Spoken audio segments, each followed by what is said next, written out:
L'association des joueurs avec Marc Denis, Denis Gauthier et l'entraîneur du Mammouth de l'Utah, le A-Tourigny, le plus célèbre et de loin du monde du hockey, André Tourigny. André, merci d'avoir accepté notre invitation aujourd'hui. Merci les boys, merci de m'accueillir. André, je parle de A-Tourigny, une petite parenthèse, là, il y a quelques années, quand tu étais en Arizona, sur le tsn.ca, il avait fait une erreur et à place de parler du coach des Coyotes, André Tourigny, il avait marqué Alex Tourigny. Je peux te dire, j'ai gardé encore ce texte-là. J'ai failli l'encadrer à la maison également. J'ai été coach dans la LNH pour un texte, tout simplement. Pour un texte, ça, c'est bon, ça. Chanceux. Ben oui. André, félicitations vraiment pour le début de saison de ton équipe. Vous avez toute une séquence récemment avec 7 victoires.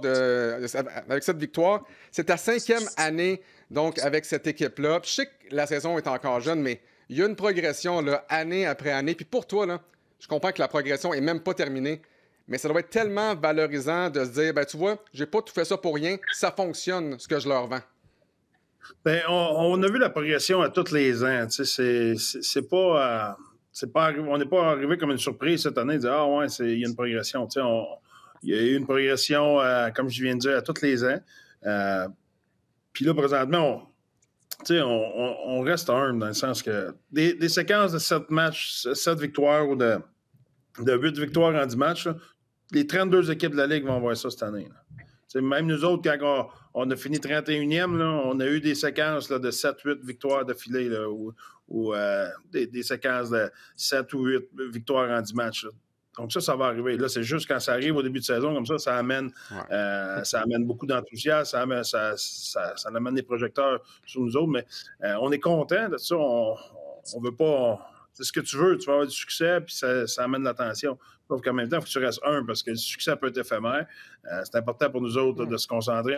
André, je te pose la question, puis je voudrais entendre Marc et Denis sur ça aussi. Est-ce que tu sens qu'il y a quelque chose de spécial qui se passe dans ton vestiaire? Puis messieurs, est-ce que ça arrive justement, tu es dans le vestiaire, là, tu regardes à gauche, tu regardes à droite, tu as un bon vestiaire, c'est le fun, il y a une bonne vibe, tu te dis, cette année, là, elle va être bonne. Puis au contraire, est-ce que ça arrive que tu t'assoies et tu te dis, ouais, je regarde ce vestiaire-là, puis cette année, peut-être que ça va être plus difficile. Est-ce que tu sens qu'il y a quelque chose de spécial, tout d'abord, André, avec ton équipe présentement? Oui, bien, un petit peu comme je viens de parler avant. Tu sais, c'est d'année en année, le noyau, c'est le même noyau, puis les gars croient en eux autres. Puis là, c'est sûr qu'ils arrivent cette année, puis autant qu'ils croyaient en eux l'année passée, là, on voit les résultats viennent un petit peu plus. On a beaucoup de situations depuis le début de l'année qui ressemblent à des situations à l'année passée. On était l'année passée, quasiment toutes les games contre Winnipeg, c'était 2-2 ou 1-1 après 2 périodes. Et on a perdu 3 sur 4 l'année passée. Là, on vient de jouer contre Winnipeg, 2-2 après 2. On a marqué, il restait 5 minutes à la game, gagné la game 3-2. Pour nous autres, il y a eu beaucoup de matchs comme ça l'année passée contre Los Angeles, Vegas, Winnipeg, ces clubs-là, Colorado. Puis, on n'était pas capable d'aller chercher ce match-là. On a eu un match contre Colorado, même chose. On était égalité après 2 périodes. On a gagné en overtime. Tout ça là, fait que les gars, ils croient de plus en plus. Ben, écoute, à ce chapitre-là, tu sais, j'ai trouvé qu'il y avait eu des commentaires intéressants, Barry, dont on parlait quand tu parlais de la signature du contrat de Logan Cooley. Puis, il y a plein d'affaires que je veux te parler dedans parce que ça m'a vraiment intrigué à partir du propriétaire puis le marché dans lequel vous êtes. Mais, tu sais, l'année passée, on s'est parlé et tu nous parlais du leadership de Kells, de Clayton Keller. Puis, tu as fait allusion auquel l'amélioration de Logan Cooley est en grande partie responsable de votre enseignement, mais aussi de comment les pairs réagissent et que ça a un impact qui est encore plus durable envers les athlètes. Tu peux-tu élaborer là-dessus au sein de ton équipe? Puis moi, j'ai toujours cru que les équipes avec lesquelles j'ai connu du succès, oui, tu avais un entraîneur, mais quand l'entraîneur voulait tout contrôler, c'est là qu'il perdait le contrôle. Parce que là, le vestiaire se rebellait. Quand il y avait une collaboration puis que le vestiaire prenait le dessus, c'est comme si le groupe était élevé, puis là, ben, il y en a un ou deux qui se lèvent, un gars comme Goetz qui fait peur à tout le monde, puis qui dit « Hey, on les écoute, eux autres, on les suit. » Puis, tu sais, on dirait que j'ai comme un peu vécu ça quand j'ai entendu tes commentaires à la signature de course. C'est 100% raison. L'entraîneur, tu es là pour encadrer, tu es là pour donner une direction. Sauf que, je le dis souvent, le meilleur coaching vient des joueurs. Ça, il n'y a aucun doute là-dessus. Le meilleur coaching vient des joueurs. Le monde ne comprend pas ça. Si je demanderais à Denis ou à Marc, un des deux, c'est qui qui a eu le plus d'influence, les moments dans ta carrière professionnelle, là, il y a eu des moments où tu as appris le plus, tu as eu le plus d'influence. Là. Vous allez me parler d'un tel coéquipier qui t'a parlé, qui a fait telle affaire, ou qui a fait telle affaire à un autre joueur, puis ça t'a donné une leçon que tu t'es dit, OK, si c'est bon pour Johnny, ça va être bon pour moi, etc. Le meilleur coaching vient des joueurs. Il y a bien des affaires que un jeune Marc ou un jeune Denis a vu un vétéran faire, puis qu'à mener à la répétition, là, tu t'es mis à faire comme lui, tu as appris de lui, puis tu as retiré une leçon, tu as dit, hey, moi, je ne réagis pas bien dans cette situation-là. Puis ça venait d'un coéquipier. Le meilleur coaching vient des coéquipiers. C'est pour ça que les coachs, on est tannants, on dit tout le temps, des bons vétérans, ça te prend des bons vétérans, ça te prend des gars qui ont gagné, ça te prend des gars qui font les choses de la bonne façon, etc. Parce que tes jeunes sont assis sur. Ils regardent. Tu sais, quand on a fait la conférence de presse, nous autres, là, Logan Cooley, il a fait tous les remerciements d'usage. Merci au GM, merci à son agent, merci à sa famille, merci à son coach, merci à tout le monde. Puis après ça, quand il s'est mis à répondre à ces questions, là, combien de fois qu'il a parlé de Clayton Keller puis de Sergachev? À peu près 17 fois. À quel point avoir des leaders comme ça, c'est important, qu'ils donnent l'exemple, qu'à tous les jours, Keller veut être meilleur, puis que ça set le tone, puis etc., etc. Il a parlé de ces deux gars-là tout le temps. Tu sais, c'est l'impact que ton coéquipier, que tes pairs ont sur toi, est encore bien plus grand que ton entraîneur. Fait que, tu sais, je dis tout le temps ça, là. Prends un gars là, qui est à retraite, là, qui est Hall of Fame. Là. Il m'a dit là, les 50 personnes qui ont eu le plus d'impact sur ta carrière. Tu vas être chanceux s'il y a un ou deux coachs dans la liste, puis pas dans les 15-20 premiers. Là, ça va être en bas en quelque part.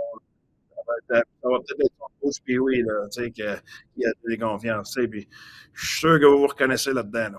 Tu sais, à Montréal, on aime ça parler, les médias. Hein? Tu es au courant. C'est pas mal, c'est ce qu'on fait, puis on aime ça spéculer, puis on observe, puis on regarde Utah présentement, puis on fait beaucoup de comparables entre les Canadiens présentement, puis Utah et les Canadiens de l'Ouest. Une équipe jeune qui surprend, qui a une identité qui est un peu naïve, parce que c'est une équipe qui joue comme s'il n'avait rien à perdre.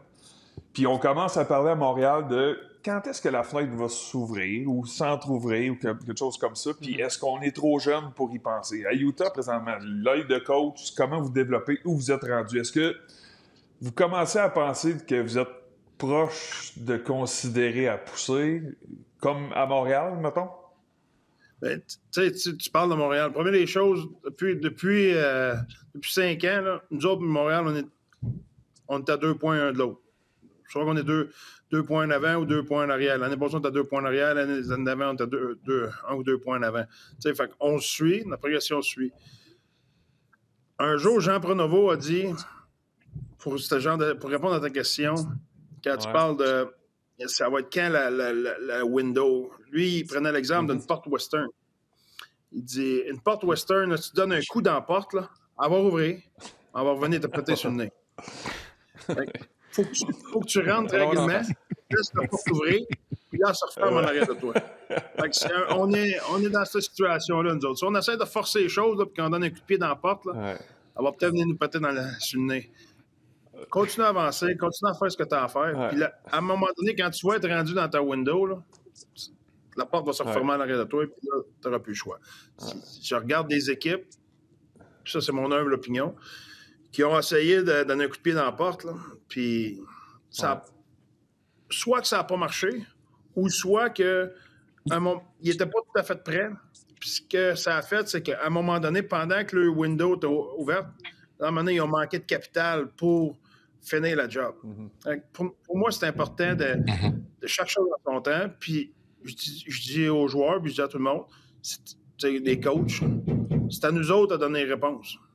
Là, quand on va être au point où la porte va se refermer en arrière de nous autres, là, bon, ben, là, ça va être clair pour tout le monde que c'est quoi nos objectifs, puis c'est où est-ce qu'on s'en va, puis que là, c'est à nous autres à pousser pour le championnat. Mais pour l'instant, on n'est pas rendu là. André, c'est ta deuxième saison à Salt Lake City. Puis mon expérience de Salt Lake est très limitée, c'est l'aéroport. C'est la seule fois de ma vie où je suis allé là. Paysage magnifique, tout ça, je comprends, mais comment ça se passe là-bas? C'est quoi la vibe avec les partisans, votre accueil? C'était tout nouveau, tout beau il y a un an. Comment ça se passe cette année? Est-ce que des fois, tu t'ennuies peut-être de ton ancienne vie en Arizona, par exemple? Honnêtement, la vibe présentement est absolument phénoménale. C'est très, très électrique, très dynamique. Il y a beaucoup d'énergie alentour de l'équipe.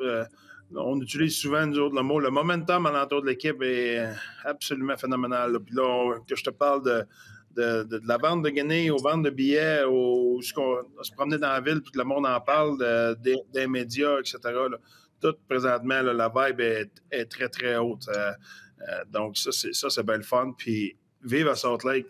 Tu sais, Salt Lake, ce que je dis souvent, c'est que tout le monde est de bonne humeur. Tout le monde est souriant, tout le monde est de bonne humeur. C'est le fun. Il y a une belle énergie alentour de la ville. Puis comme tu as dit, là, les montagnes, puis le layout est absolument exceptionnel. Fait, honnêtement, on est très, très bien, très content. Moi, ben, la chose qui m'a sauté aux yeux, oui, là, le paysage était magnifique. Puis, faut faire attention à traverser les intersections. J'ai appris ça quand j'étais là avec le Canadien.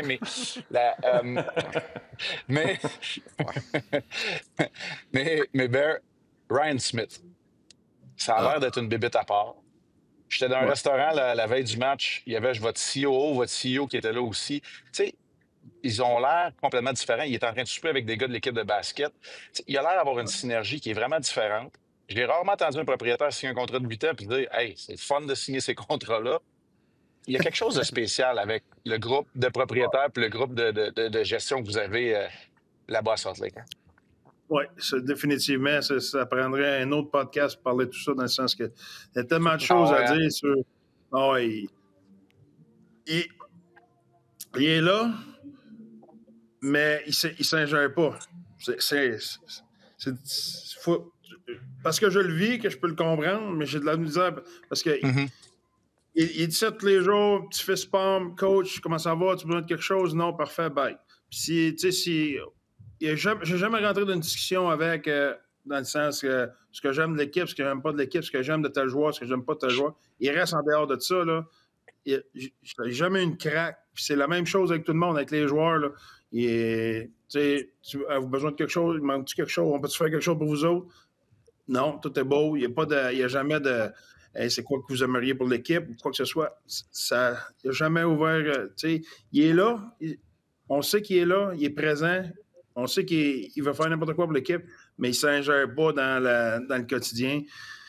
Il fait vraiment un job. Puis sa vision, quand tu as une vision, puis tu as une culture, puis tu sais où est-ce que tu t'en vas, c'est tellement fort.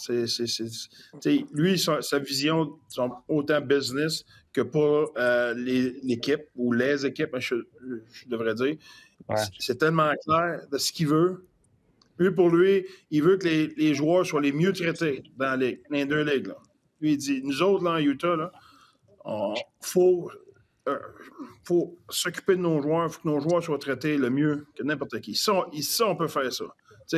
On dit, il y a des affaires que tu ne peux pas offrir. Mettons, à Montréal, tu ne peux pas offrir des palmiers. Là, tu ne peux pas. Les taxes, c'est ce que c'est.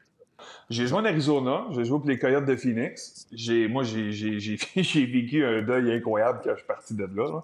Mais pourquoi? Parce que, tu sais, toi, tu as vécu cette portion-là aussi d'une organisation qui s'arrange un peu avec les moyens du bord. Puis je vais le dire poliment, puis juste pour l'imager, c'est que financièrement, ça a toujours été difficile, des différents propriétaires à toutes les quelques années.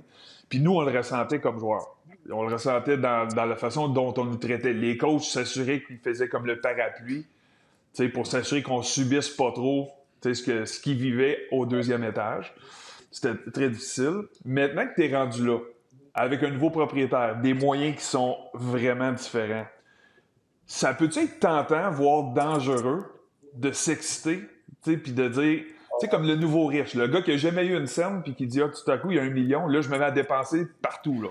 Y a-tu un danger là-dedans, puis d'une nouvelle réalité, quand toi, tu passes de un à l'autre?